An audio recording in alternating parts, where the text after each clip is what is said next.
Welcome to the PeakDay podcast, where we talk about fertility and natural family planning with our friends. Today's guests are Hannah and Michael Polizzi. Hannah and Michael met in college at Wayne State University and were married in 2014. Before having children, the Polizzis experienced infertility, and after learning about cycles and charting, they were able to pinpoint the root of the cause and treat it. They were able to conceive and now have 4 children under the age of 7. In 2022, Michael was received into the Catholic Church after attending his parish OCIA program.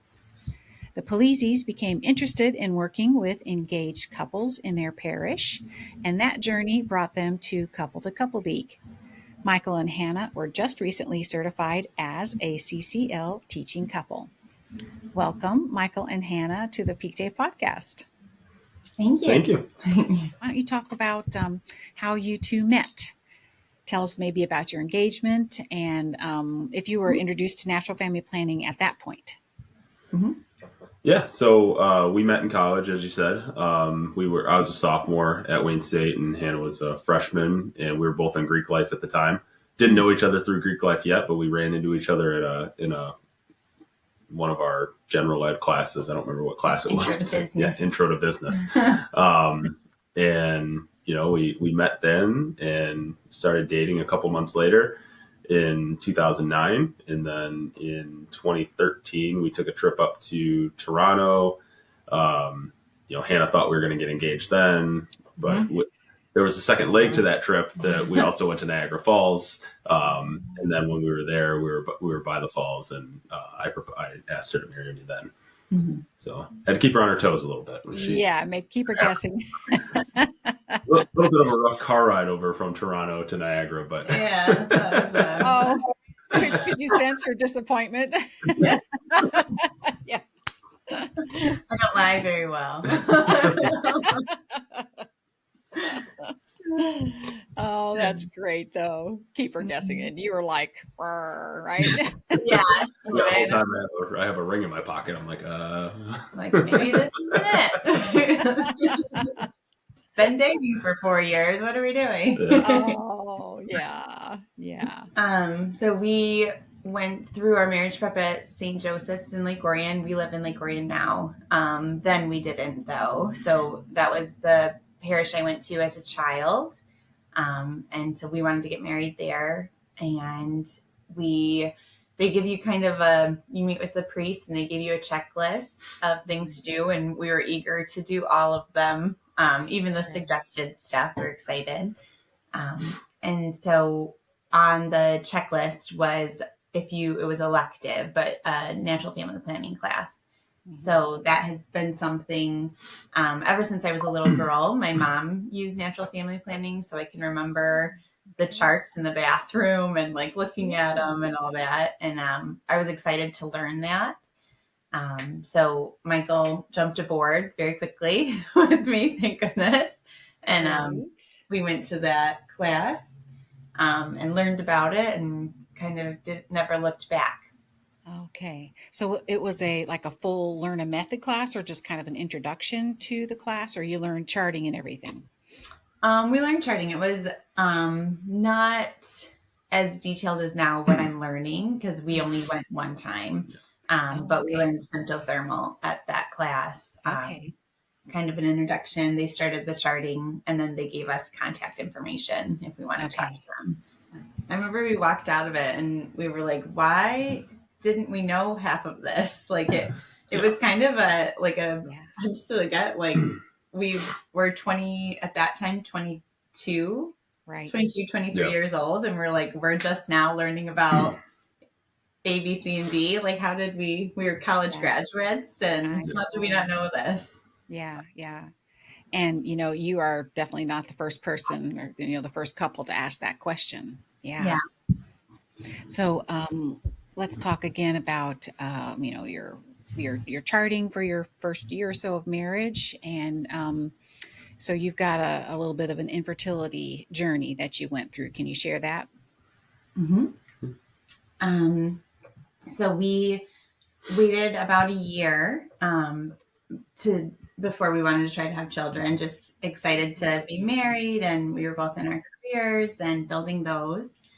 So we went to start trying for a baby, and we knew it could take some time. We had some friends that had some infertility things. So the first couple months wasn't too bad. And then the next couple months come and no baby. And then the next couple months. But a rule with my OBGYN, they want you to try naturally for a year. And luckily with the charting, we had seen mucus, we had seen temperature rises. So we knew when we were ovulating, we knew what was going on. Right. And so when we went, I went to the appointment first just with my general OBGYN. And they had asked me all these questions, and luckily I had the data to show them, and that was really big. So instead of having to do tons of blood work and get misdiagnosis, and they're always saying, oh, well, it's probably this, it's probably that. I could say, no, I know I'm ovulating. I know I have the mucus. I know this is happening. So we moved on to the physical testing. And at that point, Michael kind of jumped on with me. They referred us to a fertility clinic or an infertility doctor. And we did a bubble test and a dye test, kind of where they see if your fallopian tubes are blocked or if your uterus, everything is looking good there. We found a septum in my uterus. And so just it kind of made my uterus almost into almost like a partial heart shape. Yeah. Okay. So when we asked the doctor about it, he said that it would just be dangerous for a baby to implant on the septum. And it would be hard to carry the baby to full term if we had gotten pregnant. So we always thought that was God's plan for us. He didn't want to give us a baby that we would lose. So he waited until we found the doctor. Our doctor was excellent and was really supportive of our help. So once we knew that, I had a surgery to correct it, and then I had to heal from the surgery, and the rest is history. We have babies now. After you had your first baby, did you have any worries or concerns about being able to conceive again, or were you pretty confident that things were just going to keep going as you wanted? Yeah, so we definitely were, that thought was in the back of our minds. So we said, well, if it's going to take time the second time, we probably started trying sooner than we otherwise would have had not going through that the first time. And Jack was here pretty quick. I think that was like, we're so grateful to have one baby, and we're like, maybe a big family is not in our future. If we have to see the doctor again, or like you said, if there's a secondary infertility, we don't know. So I was breastfeeding full time with Joe, and my periods actually hadn't returned yet. So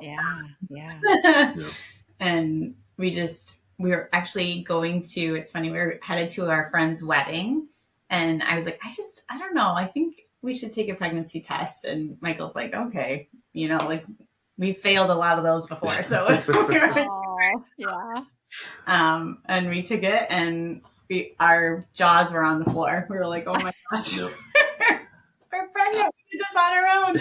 So that was pretty That's something. Yeah, they're 18 months apart. So what do you think about not knowing your fertility the way you really should? I mean, what do you think is the solution to that for young girls, especially? Any thoughts? Yeah, a lot.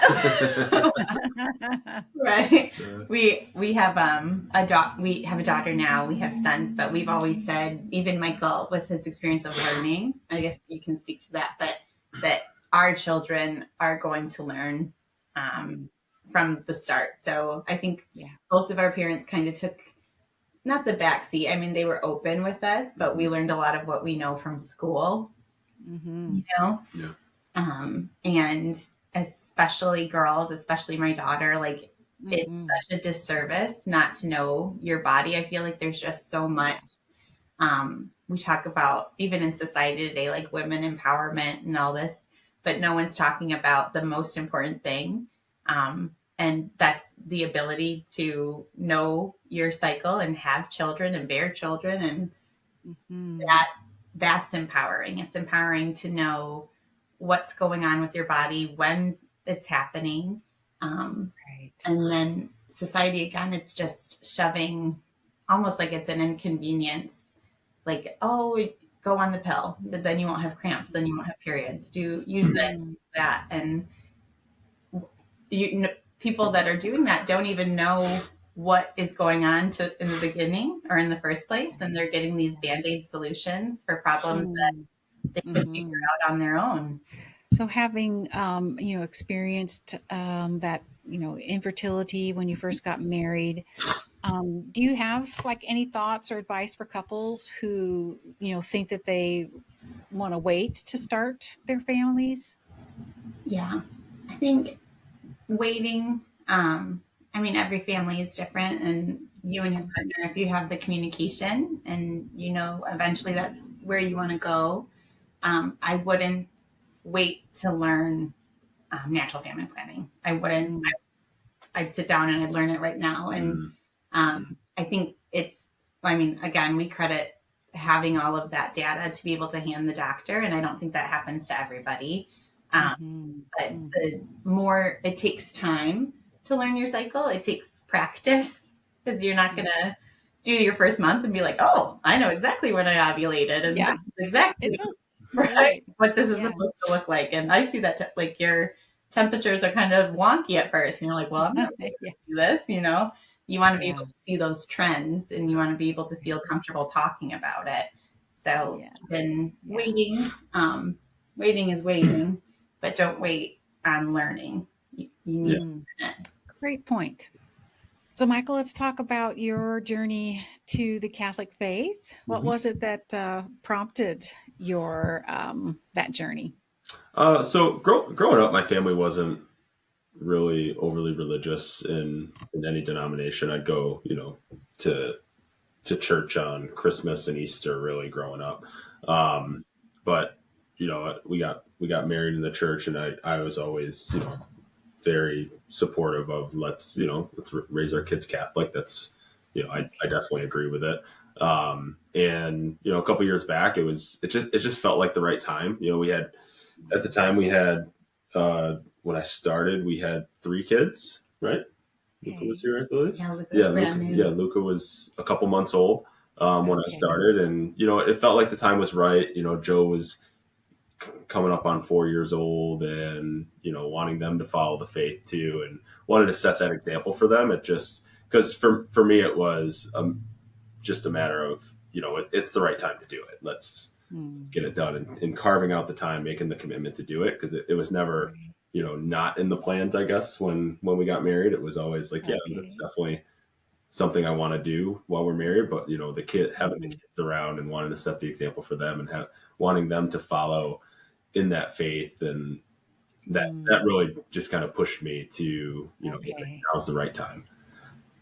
How did you guys become involved with your parish engaged couple mentoring program?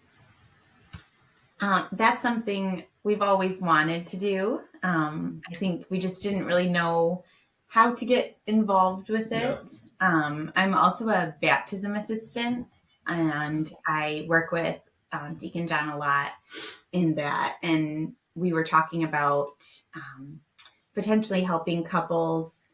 I think it's called retrovault, like that are having trouble in their marriage. You kind of like walk alongside them. So we were thinking about starting that training, and our deacon at the baptism, he's like, I need some help. And I said, well, what do you need help with? And he's like, I run the newly engaged couples, and they need someone to meet with and walk by.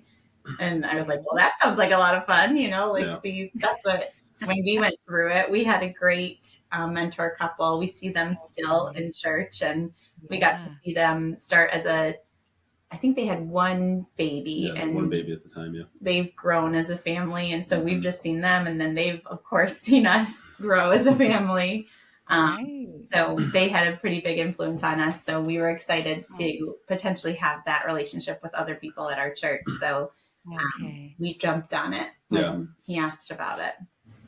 Yeah, they made a pretty big impact on us. And it was neat because they were young. A little bit older than us, but they were young like us. So to see them and you meet in their house and they are just had just had a little girl. And they were just at a place where we wanted to be, in a couple of years. Sure. So it was exciting to talk through getting married with them and their life. And I don't know, it'd be really cool to be that for somebody. Okay, so you're mentoring engaged couples. So then, what prompted you to look into becoming teachers for natural family planning? Was it that deacon again? A little bit. Yeah, it was during we did like a summer training class with. They didn't have enough mentor couples for the newly engaged program, so they had. They did a big class and then they did training for a few of us too. So we sat in, and natural family planning had come up on one of the days, and Hannah being very passionate about that. I think ended a sentence with I'd love to teach this at some point. And Deacon John was like, "Well, we could probably make that happen." He was like talking about it, and the couples were just, I couldn't believe their faces. I just kept looking at them, and they're kind of dismissive almost, like, okay, thanks, and trying to explain like how miraculous this is and how empowering it is. And, for men, his wife and he and his wife had some issues too. And so she was talking about it, and I'm sitting here just like, come on, come on, everybody, let's jump aboard the train. And everyone's just sitting back and not super interested. So I opened my mouth to let them know how important it is to know everything, and that we should learn this as children, and just how important it is, not only for the women to know our cycle, but for your husband to know the cycle and be able to talk openly and communicate, have responsibility on both ends of, okay, this is a time that we want to start our family, or this is a time that we don't want to start our family. So we need to know what's going on. And just, it's so important for your marriage too. Right. And so I was like, that, I think it's so important. I'm passionate about it, and I would 100% love to talk to people about it. And like, okay, well, let's get you signed up. And I said, all right. So Michael, you're okay with that? Oh yeah, absolutely. Yeah, anything to be there to support, and because they go through it as couples together, right? And the class, but also in real life. So being able to be there, support, and just because it, like, through our struggles in the beginning, it's as a guy, it's you always want to control what you can control, and it's that's something that's just completely out of your control. The tracking, you can do, and you can control that, but as far as you can't just make it happen, right? And but the best thing you can do is be there to support and make sure to remind her when she's getting feeling a little bit helpless that there's a plan here, and we're in this together, and not make it it definitely can't be a something that she takes onto her shoulders all on her own.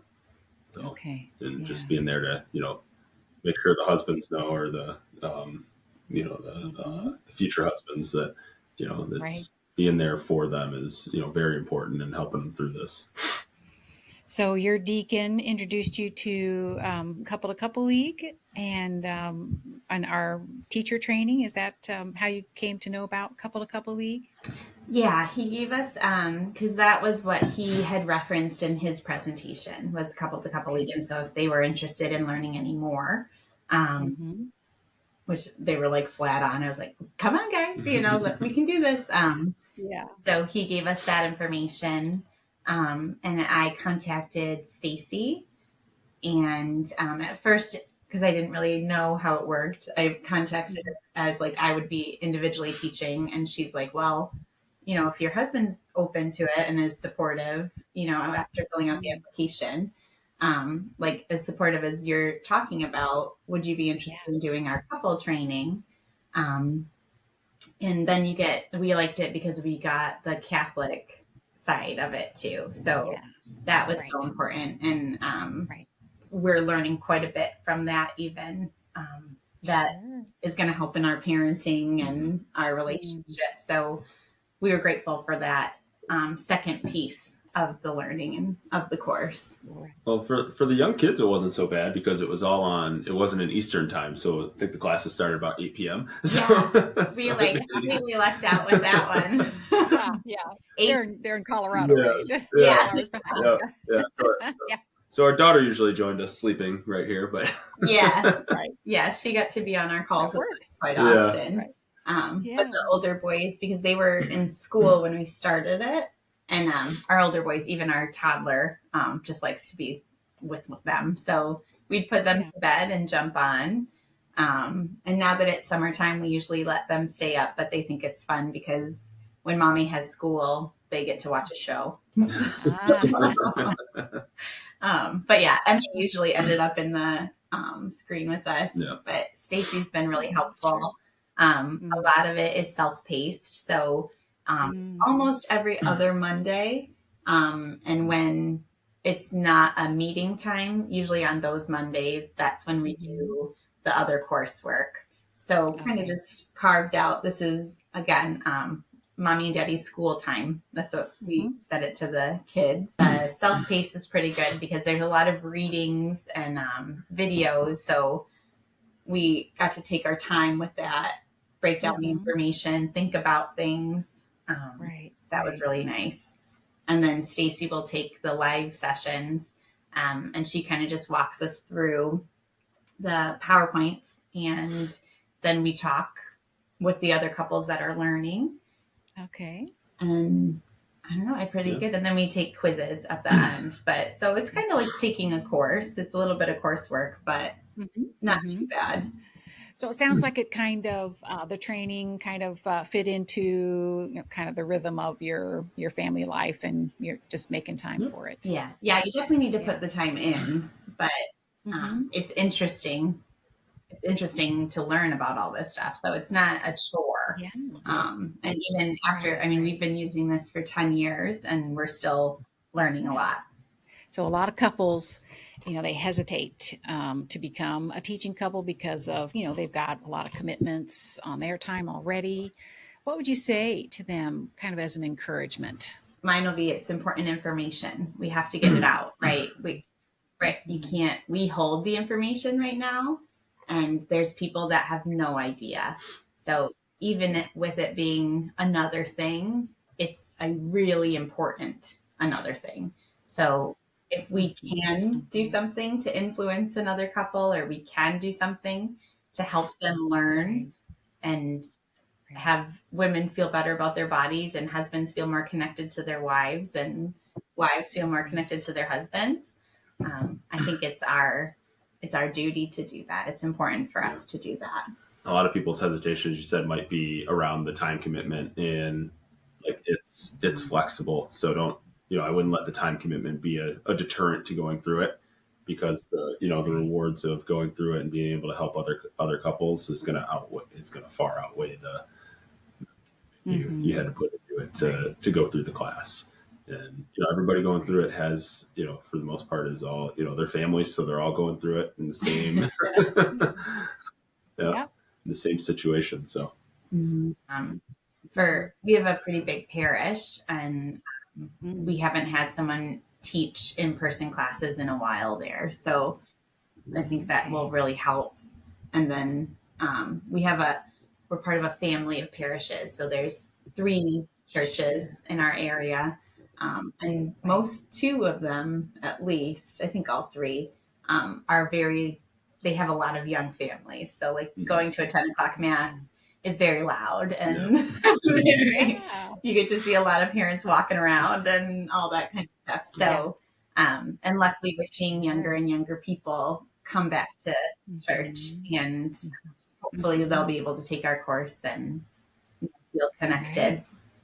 So, what are your hopes for the couples that you are going to be meeting with in that engaged class or as teachers of NFP? I think my hope for them would be that we can show them that marriage is fun and that natural family planning is a really strong part. You want to have God in your marriage, you want to have communication in your marriage, you want to have fun and happiness and silliness. And natural family planning really does all of that. It puts it all together for you, and we could be just an inspiration or a couple that other couples would see. They're doing it successfully. They're not at each other's throats. They seem to have a pretty good banter. Yeah.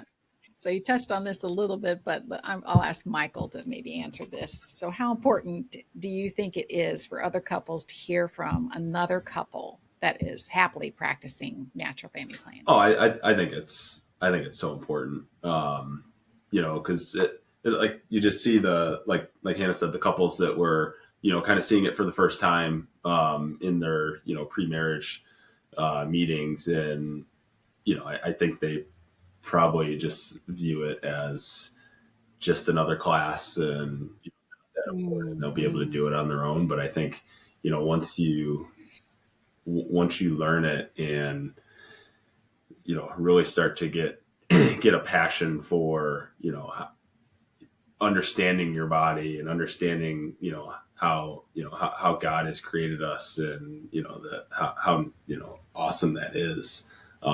I think seeing, and that's our hope, that we're younger,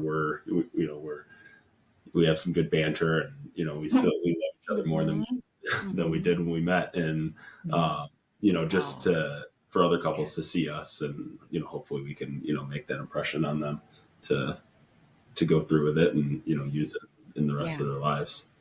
There's nothing like seeing another young couple happy and doing it well, and it's not as big a deal as maybe they might make it out to be in their mind, like, oh, there's no way we'd be able to do that. But and then there you are, just like you guys saw that your mentor couple having a lovely family life, and they were a great inspiration for you. So you will be a great inspiration for other couples. I'm excited for you guys. Thank you. All right, Hannah and Michael, thank you so much for being on the PeakDay podcast. You're a great couple, and good luck with starting up your classes. Thank you. Maybe we'll touch base in a couple years and see how things are going. Yeah, we'd love to. Absolutely. Yeah.